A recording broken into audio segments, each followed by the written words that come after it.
Assalamualaikum warahmatullahi wabarakatuh, Bapak Ibu Kepala Sekolah dan teman-teman operator sekolah. Selamat berjumpa kembali dengan channel Pak Tri Dikdas sebagai sarana media komunikasi. Pada kesempatan ini kita akan membahas tentang berita yang ada di laman Dapo Kemendikbud.go.id atau yang sering disebut kita dengan beranda Dapodik. Ada berita tentang pemutakhiran data kerusakan bangunan dalam kurung sarana prasarana. Berita apakah yang dimaksud? Mari kita buka Bapak Ibu. Yaitu tentang update data khususnya perbaikan kerusakan bangunan dan perbaikan kerusakan sarana prasarana atau ruang. Perbaikan kerusakan bangunan meliputi sarpras, submenu tanah dan bangunan, kemudian satu baris tanah, satu baris bangunan, kemudian kondisi struktur dan atap. Itu yang perlu diperbaiki untuk bangunan. Kemudian untuk kerusakan ruang, bagaimana caranya? Yaitu pilih menu ruang, kelas, ruang kepala sekolah, kamar mandi atau WC, atau ruang penunjang.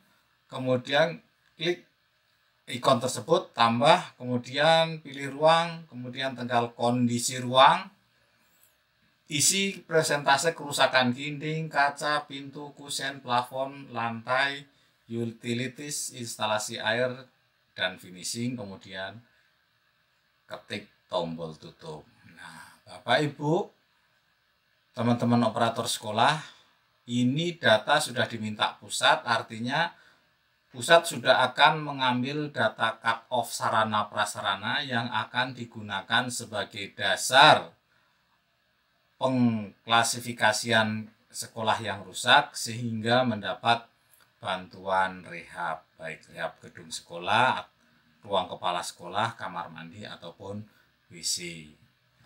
Nah, apa saja yang harus kita lakukan?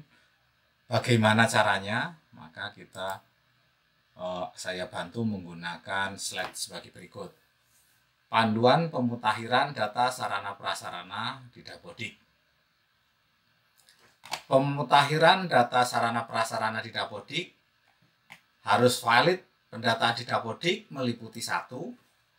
Mengisi dan melengkapi isian data prasarana dengan benar, antara lain data tanah, bangunan, dan ruang. Nah, untuk yang ini, Bapak Ibu bisa melihat YouTube yang sudah saya buat sebelumnya.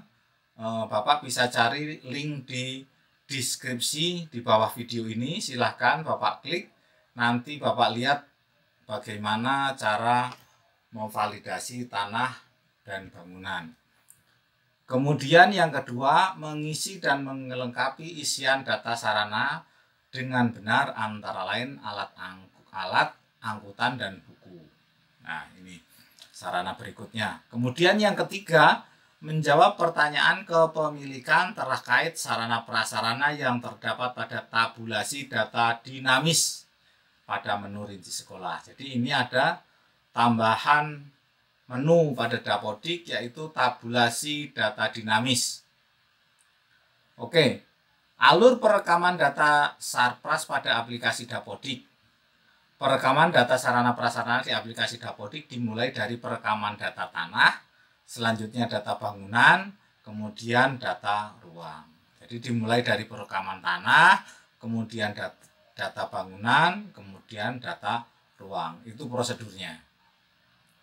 Nah, bagaimana caranya? Seperti biasa, Bapak Ibu Kepala Sekolah, teman-teman operator, silahkan login menggunakan Dapodik sekolah masing-masing. Pengisian data sarana prasarana tanah. Ini sudah saya buat videonya, seperti saya utarakan tadi.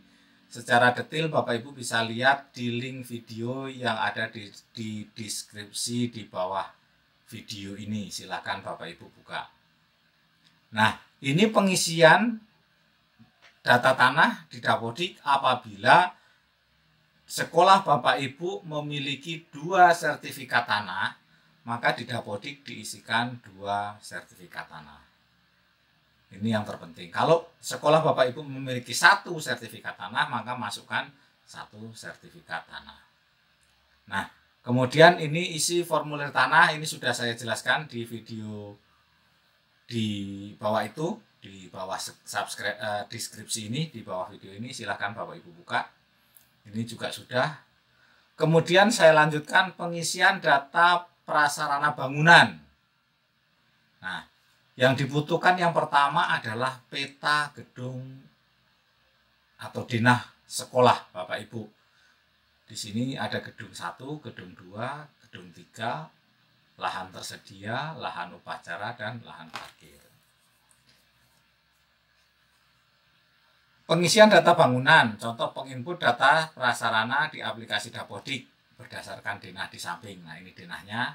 Nah, bangunan 1 atau gedung 1 atau gedung A itu boleh, terserah Bapak Ibu membahasakannya. Terdiri dari ruang kelas, perpustakaan, dan WC. Kemudian gedung 2, bangunan 2 atau gedung B boleh. Terdiri dari 4 ruang kelas, 1, 2, 3, 4.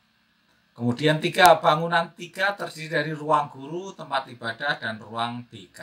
Ini guru, tempat ibadah, dan ruang BK. Nah, di sini warning harus lapangan upacara dan lahan parkir termasuk dalam kategori bangunan yang perlu direkam. Jadi Bapak Ibu, teman-teman operator, silahkan masukkan lapangan upacara di Dapodik. Yang selama ini saya yakin teman-teman belum menginputkan lapangan di dalam Dapodik. Pengisian lahan tersedia di Dapodik dimaksud dalam formulir data tanah.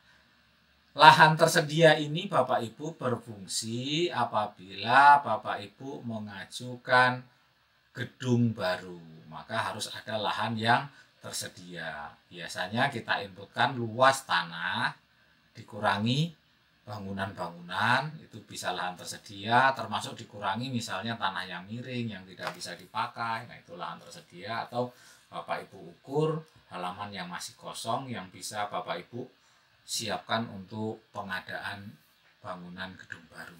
Nah, ini di sini ada lahan tersedia. Lanjut pengisian data bangunan, ini saya rasa teman-teman sudah mengisinya, hanya dimohon untuk dicek kembali validasi datanya, khususnya panjang, lebar itu sama dengan luas tapak. Jadi ini mohon diinputkan, misalnya gedung WC, bangunan WC itu panjang 2 meter kali 2 meter, maka luas tapaknya adalah 4 meter. Nah, silahkan teman-teman operator di cross check kembali. Pengisian data bangunan, nah formulir bangunan sama Bapak Ibu, silahkan lengkapi data-data yang ada di Dapodik. Jadi silahkan dicek kembali. Oke, saya coba posisinya ada di sini Bapak Ibu.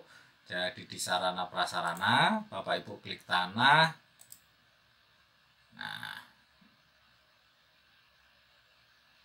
kita tunggu sebentar. Ada di sini. Kemudian di gedung A misalnya, nah di sini diubah, diklik menu diubah. Nah ini posisinya, silahkan. Seperti ini masih salah, misalnya panjang kali lebar masih 0.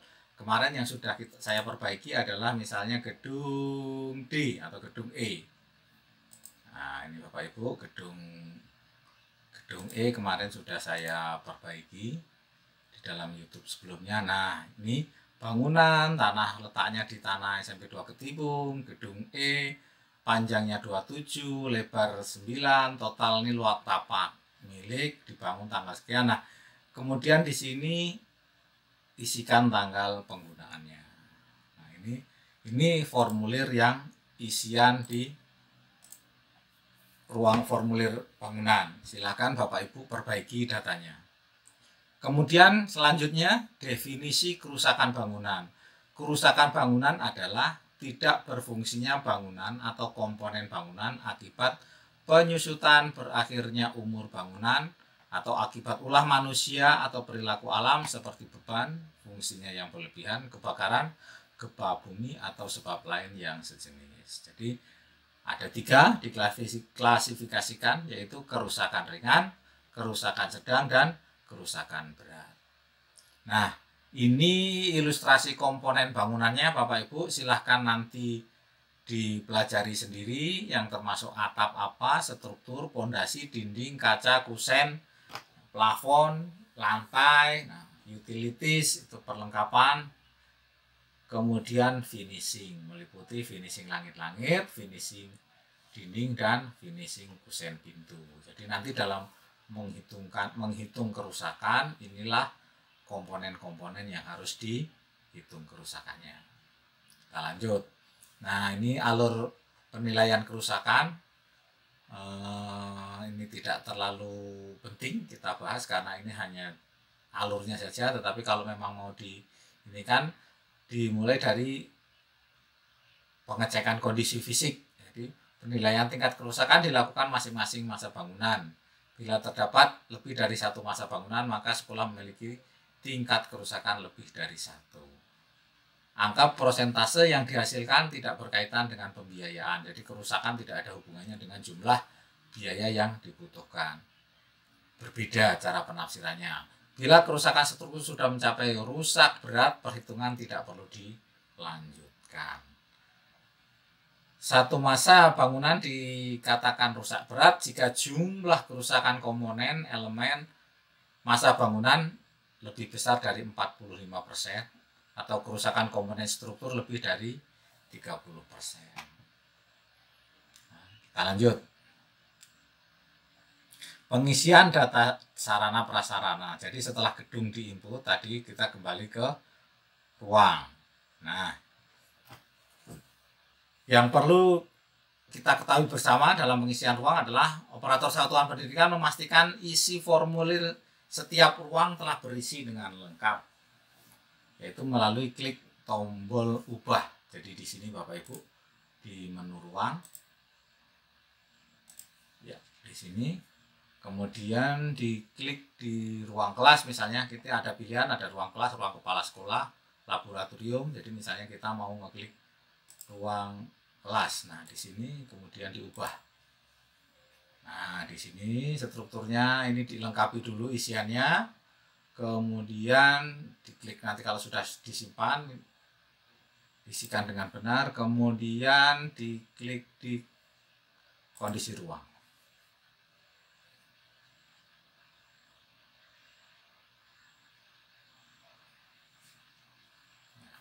Disinilah kondisi ruang yang harus diinputkan. Lanjut. Nah, ini apabila bangunan sekolah Bapak Ibu terdiri dari 2 lantai, yaitu lantai 1 dan lantai 2, maka lakukan perhitungan pada masing-masing lantai. Lanjut, pengisian data ruang formulir ruang. Jadi seperti tadi, ini kelas, ini diisikan dulu kelengkapan datanya, data-data ruang. Nah, khusus untuk WC Bapak Ibu atau kamar mandi ini dihitung per bilik, persatuan bilik. Jadi misalnya ada satu gedung WC memiliki 2 bilik atau 2 kloset, maka ini dihitung 2. Jadi ini dihitung 2 bilik toilet. Dengan demikian, penginputan di aplikasi Dapodik tambahkan 2 ruang kamar mandi atau WC. Jadi dalam satu bangunan ini terdapat 2 bilik, maka dihitung adalah jumlah biliknya, tingkat kerusakannya.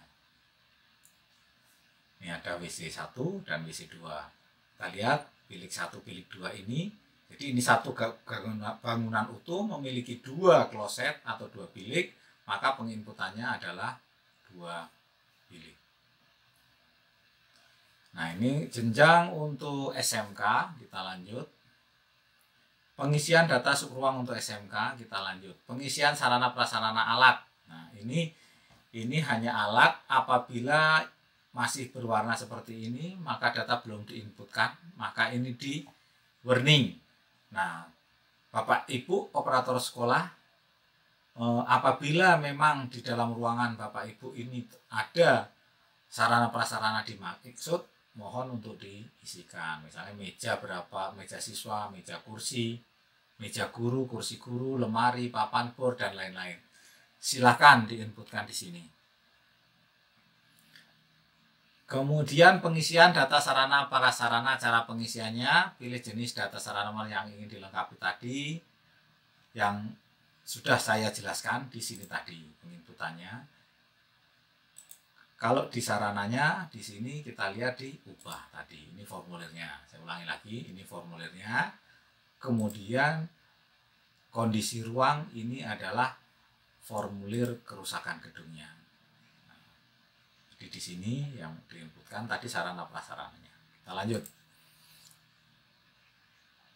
Nah, di menu Dapodik 2022D ini ada tambahan sarana prasarana yang kemarin belum ada, yaitu pengisian data sarana di luar ruangan. Nah, pada Dapodik sebelumnya itu belum muncul menu ini. Nah, sekarang sudah menu ini sudah muncul, yaitu berada di alat dan ruang. Nah, di sini Bapak Ibu akan diadakan menu alat di luar ruangan. Alat di luar ruangan. Yang kemarin ini belum muncul sarana ini. Silakan nanti Bapak Ibu dan teman-teman operator sekolah tambahkan menu di luar ruangan seperti kemarin tempat cuci tangan, karena kita sedang ada bencana COVID, sekolah membuat cuci tangan di depan. Nah, ini silakan Bapak Ibu inputkan datanya. Oke, ini menu baru, silakan teman-teman update datanya. Kemudian pengisian pernyataan sarpras yang dimiliki oleh sekolah pada tabulasi data dinamis. Ini juga menu baru pada Dapodik 2022D. Silahkan, itu menunya ada di sekolah.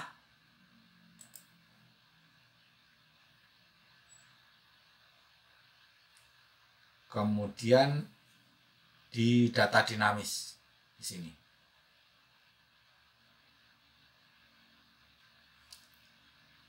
Ini termasuk menu baru Bapak Ibu di sini. Ini hanya mengisi kuesioner dari kepemilikan data-data yang dipertanyakan. Jadi di menu ini ada menu data dinamis. Nah, ini data-data ini yang dipertanyakan sehingga yang harus dijawab oleh teman-teman. Jadi misalnya yang dipertanyakan tentang tempat ibadah, apakah mempunyai, kemudian jawab iya, gudang apakah mempunyai, dijawab iya atau tidak. Nah, di sini di menu ini silakan Bapak Ibu tambahkan. Ini bisa ada pilihan gudang misalnya. Nah, pertanyaannya gudang, apakah Bapak Ibu memiliki? Di sini seharusnya jawabannya ya, tapi karena ini tidak bisa, tadi 0, maka kalau kita jawab kalau memang memiliki, kita pilih 1. Kemudian kita simpan, artinya kita memiliki data gudang, bahwa kita memiliki gudang. Kemudian lengkapi dengan seluruh pertanyaan ruang kelas, ruang konseling, dan laboratorium.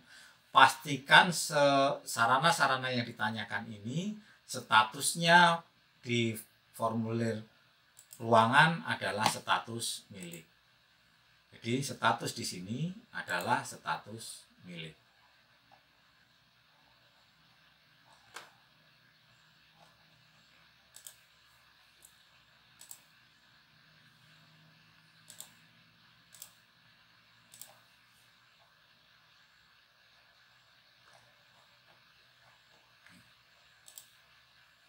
Gedung ini, ruangan ini adalah status milik, sehingga Bapak Ibu bisa mengisikan data dinamis di sini bahwa ini memang memiliki. Kemudian kita lanjut, konfirmasi ketersediaan sarana prasarana. Ini tadi jawaban-jawaban yang muncul dari pertanyaan dinamis tadi. Kemudian alur pengisian verifikasi sarpras. Nah, ini alurnya tidak perlu saya jelaskan mendetail lah, intinya bahwa dimulai, kemudian perhitungan kerusakan, Kemudian apabila belum mempunyai formulir kerusakan, koordinasi dengan penilai kerusakan yang dilakukan oleh Dinas PUPR, kemudian diupdate ke Dapodik, diunggah, kemudian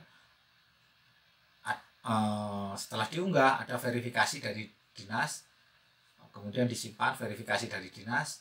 Nah, apakah sesuai atau tidak? Nah, kita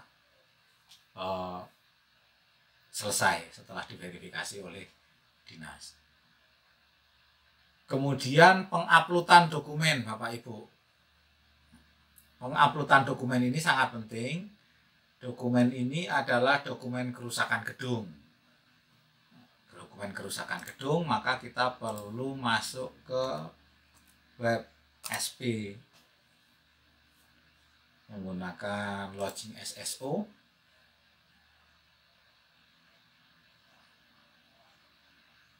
Ya, masuk di sini.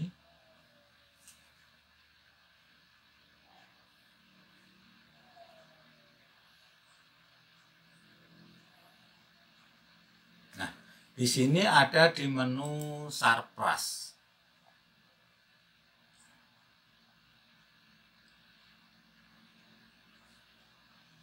Nah, di sini di menu Sarpras ini data gedung dan ruang sudah sesuai dengan yang Bapak Ibu upload, tapi ini masih data di Bapak Ibu nanti bisa lihat di pembaharuannya, harusnya yang terakhir.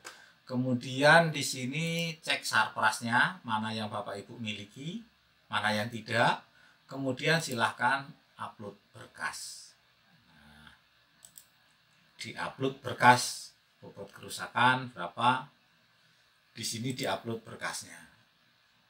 Nah, misalnya Bapak Ibu ingin mengupload berkas, pilih. Nah, ini kemudian di-upload berkasnya. Berkasnya seperti apa? Berkas yang di-upload adalah berkas yang sudah ditandatangani. Nah, seperti ini berkas kerusakan, penghitungan kerusakannya, dan di sini ditandatangani oleh surveyor, kemudian disetujui oleh Kepala Dinas Pendidikan dan diketahui oleh Dinas PUPR. Nih, demikian Bapak Ibu dan teman-teman operator, hal-hal yang perlu diperhatikan. Setelah diupload berkas, ditunggu verifikasinya. Nah, nanti ada verifikasi tingkat kerusakan sedang, menengah, sesuai dengan yang ada. Nah, seperti ini. Harusnya kalau diupload rusak sedang, itu hasilnya nanti di Dapodik juga rusak sedang. Jadi perhitungan di PU itu rusak sedang, di Dapodik harusnya rusak sedang. Tapi prosentase bisa diabaikan. Intinya dia rusak sedang, harusnya rusak sedang. Yang terjadi pada tahun-tahun kemarin, tahun-tahun sebelumnya adalah perhitungan dari PU misalnya rusak sedang, tetapi di Dapodik rusak berat. Atau sebaliknya, perhitungan di PU itu rusak berat, di aplikasi rusak ringan. Artinya data tidak sinkron atau tidak sama. Nah, ke depan teman-teman operator, Bapak Ibu Kepala Sekolah, mohon update data ini diperhatikan sehingga antara formulir dengan hasil yang diupload dan perhitungan yang ada di Dapodik adalah sama, sehingga sekolah Bapak Ibu dapat dipertimbangkan untuk mendapat rehab DAT tahun 2023. Demikian Bapak Ibu, sedikit penjelasan hari ini tentang berita yang ada di beranda Dapodik tentang perbaikan sarana prasarana. Mudah-mudahan menjadi tambahan wawasan kita bersama. Jangan lupa like, subscribe, komen, share channel Pak Trididas. Demikian saya akhiri. Billahi taufiq wal hidayah. Wassalamualaikum warahmatullahi wabarakatuh.